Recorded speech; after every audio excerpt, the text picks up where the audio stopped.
Today, we're taking a hard look at 8 whiskey brands sold across Britain that ask for your money while delivering far less character, transparency, and value than their labels suggest. These are whiskies designed for scale, consistency, and profit margins, not for flavor, depth, or the traditions their packaging celebrates.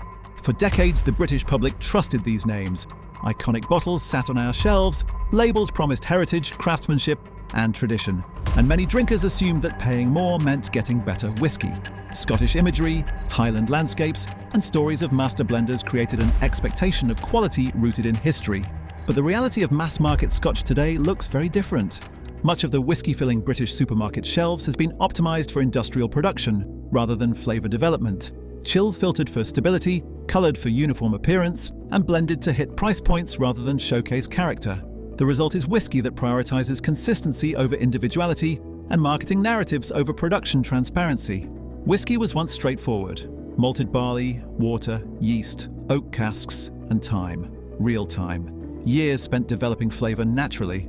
But many of the bottles lining Tesco and Sainsbury's shelves today rely on shortcuts that most drinkers are never told about, not because they're illegal, but because they don't fit the story on the label. The heritage packaging remains. The Scottish names remain. The premium pricing often remains too.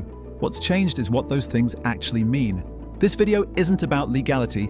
Every whiskey we discuss complies with Scotch whisky regulations. This is about value, honesty in marketing, and whether what's inside the bottle truly reflects the tradition being sold on the outside. And that's exactly what we're here to expose. The brand that trades entirely on its triple maturation process. Sounds impressive, doesn't it? Whiskey matured 3 separate times for extra complexity and refinement. Here's what they don't tell you in the adverts. Triple maturation is marketing terminology for standard blending practice. The whiskey gets briefly married in large vats between maturation periods. Every major blender does this. Whyte and Mackay just gave it a fancy name and built an entire marketing campaign around it. Look at the bottle. No age statement. That's your first warning sign. When a whiskey doesn't declare how old it is, that's because the youngest whiskey in that bottle could be barely 3 years old, the legal minimum, nothing more. Independent tasters consistently describe Whyte and Mackay as aggressively sweet with no depth. That sweetness isn't from quality maturation in sherry casks. It's masking young grain spirits that dominate the blend. Forums rank it among the most artificially smooth budget blends available. And here's the bit that should trouble you. The word smooth appears prominently in their marketing. In the whiskey world, when a brand has to tell you it's smooth, that's a red flag. Real quality whiskey doesn't need to advertise smoothness. It just is. What you're getting with Whyte and Mackay is cost-optimized grain spirits dressed up with creative terminology. You're paying for marketing language while drinking standard industrial blending presented as revolutionary craftsmanship. Walk into any supermarket and you'll see it. Tartan packaging, Highland imagery, bottles stacked high promising Scotland's best-kept secret. It dominates European shelves as authentic Scottish tradition. Owned by Bacardi, mass-produced specifically for mixing markets. William Lawson sells over 2 million cases annually, predominantly to France, Spain, and Russia, where Scotch gets mixed with soft drinks. The UK receives the identical mixer-grade formula. This isn't whiskey crafted for sipping. This is industrial spirits with Scottish marketing. Forums consistently rank William Lawson's among the harshest, most spirituous budget blends available. That aggressive alcohol burn isn't bold Scottish character.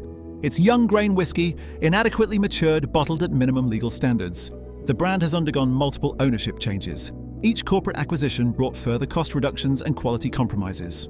What started as a legitimate Scottish distillery became a label applied to whatever cheap blend keeps profit margins acceptable. And here's what consumer sources reveal bluntly. If your whiskey needs cola to be drinkable, that's not good whiskey. That's industrial spirits with Scottish imagery selling to drinkers who don't know any better. Scottish heritage on the label, mixer-grade reality in the bottle. That's William Lawson's. Scotland's pub staple. The whiskey that dominates Scottish taps and supermarket shelves. That tartan packaging and "Afore You Go" slogan suggests authentic Scottish heritage. Owned by Diageo, built on grain whiskey and industrial efficiency. Bell's relies predominantly on cheap grain whiskey stretched with minimal malt content. The blend prioritizes volume production over traditional Scottish character. Forums consistently describe Bell's as harsh and one-dimensional. That spirituous burn is young grain whiskey inadequately matured and processed for maximum efficiency. The brand uses industrial coloring E150A caramel to maintain consistent appearance across massive production volumes. That rich amber glow isn't from years in oak casks. It's from additives ensuring every bottle looks identical, whether it came from a cask that produced light whiskey or dark. Bell's undergoes heavy chill filtration. This process removes natural oils, fatty acids, and esters that create body and mouthfeel. It seems what remains is thin, one-dimensional liquid prioritizing easy drinking over actual character. Everything interesting has been filtered away. What troubles whiskey enthusiasts most is Bell's market dominance. It survives purely on brand recognition and aggressive pricing. Drinkers assume Scottish heritage guarantees quality while receiving cost-optimized industrial blending designed for pubs and supermarkets who want cheap bottles that move quickly. They market Scottish tradition while delivering industrial efficiency throughout. Scotland's best-selling whisky. That success reflects decades of marketing, not liquid excellence. The famous Grouse epitomizes mass-market compromise at every level. Another no-age statement. The youngest whisky in that bottle meets bare minimum legal requirements. 3 years and 1 day qualifies as Scotch whisky. When brands hide the age, that tells you everything about what's inside. The Edrington Group prioritizes cost reduction over the Highland tradition their marketing celebrates. Independent tasters consistently describe famous Grouse as bland, thin, and forgettable. That's not accidental poor quality, that's intentional. The whiskey is engineered for mass appeal through character removal rather than character development. Heavy chill filtration strips away natural compounds. Caramel coloring standardizes appearance globally. Industrial processing eliminates natural variation. Every bottle tastes identical because it's been processed to taste identical. What makes famous Grouse particularly troubling is its position in the market. Millions of Scots consume this as their introduction to whiskey. This becomes their baseline. They associate Scottish whiskey with over-processed mediocrity rather than craft. It sets expectations so low that anything halfway decent seems premium. The brand trades entirely on heritage imagery while delivering modern cost-cutting at every turn. Victorian packaging promising something the liquid inside cannot deliver. If you're still with me and finding this valuable, drop a 3 in the comments below. It helps me know you're here and that this content matters to you. Let me know what your favorite whiskey is, and if you haven't subscribed yet, please consider hitting that button. Your support keeps this channel going.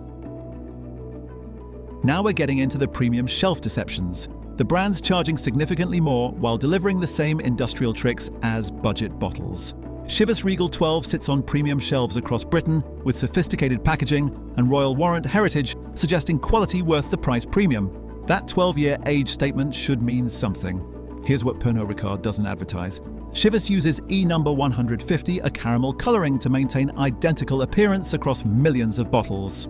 That consistent amber glow is not from 12 years in oak casks. It's from industrial coloring added just before bottling to ensure every bottle looks the same, regardless of actual cask influence. Consumer threads exploded when drinkers compared batches side by side. The color was identical despite different cask types claimed on the packaging. That seems statistically impossible without artificial intervention. Real whiskey from real casks shows natural variation. Chivas shows industrial standardization. The whiskey undergoes heavy chill filtration, removing natural oils and esters that create body and mouthfeel. The process strips away compounds that make aged whiskey complex and interesting. What you're left with is smoother, yes, but at what cost?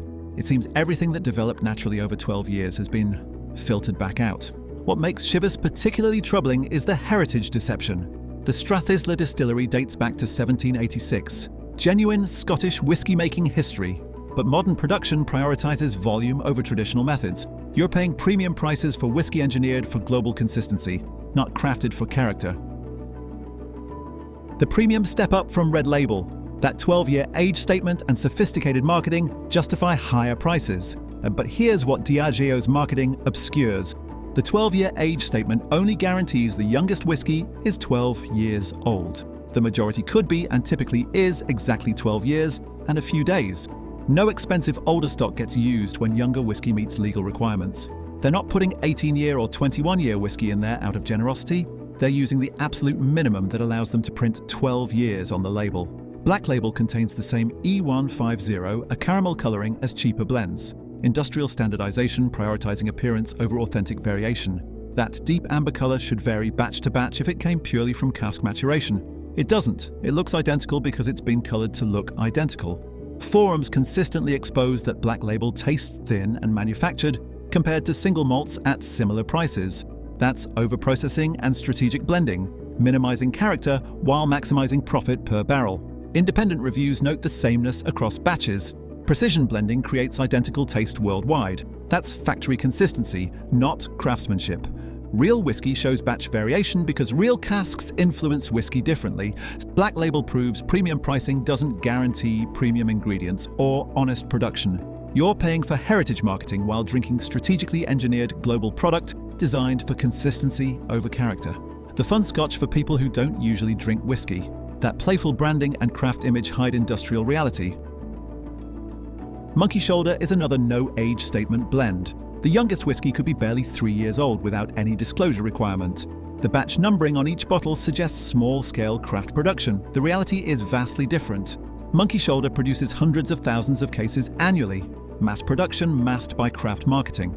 Those batch numbers aren't indicating limited runs of carefully selected casks. They're marketing theatre applied to volume production. Forum discussions make the problem clear. The youngest whiskey dominates the flavour profile.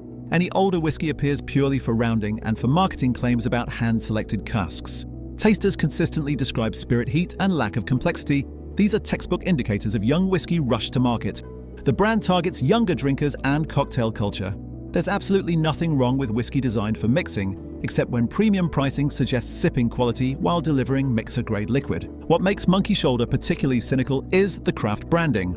The name itself references an old distillery injury, suggesting heritage and tradition. The website talks about master blenders and careful selection. Meanwhile, the production scale and missing age statement tell a completely different story. Craft marketing disguising mass production, premium pricing for young industrial blending. Taking the #1 spot as possibly the worst whiskey you can buy in Britain, the world's best-selling Scotch whisky. That global dominance reflects marketing power, not liquid quality. Red Label epitomizes everything wrong with mass-market blending. The blend contains predominantly grain whiskey, cheap column-still spirits stretched with minimal malt content. The malt whiskey exists purely to meet legal requirements for calling it Scotch whisky. Forums consistently describe it as harsh, spirituous, and one-dimensional. There's no complexity, no depth, no character worth discovering. And here's the thing, that's entirely intentional. Red Label was specifically designed for mixing. That aggressive character exists purposefully. It's whiskey engineered to cut through cola, not for neat consumption. The problem? Diageo prices it as sipping quality while delivering mixer-grade formula. You're paying Scotch whisky prices for industrial grain spirits with Scottish branding. The iconic slanted label and striding man logo create prestige. The liquid inside delivers the absolute minimum legal Scotch whisky. Red Label represents volume over quality at staggering scale. Millions of bottles annually maintaining profit margins while delivering barely acceptable whiskey that meets legal standards and nothing more. But there's hope.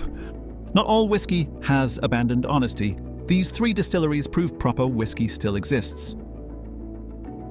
From the Isle of Skye, delivering rugged island character without industrial compromise. 10 years minimum maturation declared honestly on every bottle. Not marketing terminology, but actual time in cask, developing complexity naturally. Bottled at 45.8%, preserving intensity. Higher alcohol carries more aromatic compounds and creates fuller mouthfeel. The whiskey undergoes only light filtration, so natural oils remain intact. You're tasting whiskey as it emerged from the cask. No caramel coloring means batch variation in appearance reflects actual cask differences. Proof of authentic maturation rather than industrial standardization. Diageo owns Talisker but maintains traditional production methods. Some corporate owners prioritize heritage when reputation demands it. From Islay, representing peat-driven whiskey made without compromise. Every bottle spent a full decade developing complexity, declared honestly, not hidden behind marketing terminology. Bottled at 46%, non-chill filtered. Natural oils and phenolic compounds remain intact, creating the thick, oily mouthfeel Islay malts are famous for. The pale gold color reflects actual cask influence. Batch variation proves authenticity. 100% malted barley from traditional floor maltings. No grain whiskey, no adjuncts, no cost-cutting fillers. LVMH owns Ardbeg but maintains independence in production. The distillery's cult following demands quality. Taking the top spot as the finest readily available whiskey in Britain. 12 years minimum maturation declared honestly. Every bottle contains whiskey aged over a decade in traditional oak casks. Bottled at 46%, non-chill filtered without any colouring additions. Natural oils create authentic mouthfeel impossible to achieve through processing. The distillery uses 100% Scottish malted barley. No grain whiskey, no shortcuts. What makes Loch Lomond exceptional? They operate unique straight neck pot stills alongside traditional swan neck stills. creating distinctive character impossible to replicate. Independent ownership maintains quality over profit margins. Forums consistently praise Loch Lomond 12 as exceptional value. Proper age, honest strength, genuine character at accessible pricing rather than premium markup. There you have it. 8 whiskey brands to avoid and 3 that still do it properly. The uncomfortable truth is this: as corporations become more profit-driven and disconnected from real whiskey making, this situation isn't improving. Every year, more shortcuts get taken. Every year, the whiskey becomes more standardized, more processed, more engineered for consistency over character. But you have a choice. Every pound you spend is a vote for the kind of whiskey industry you want to exist. Choose wisely.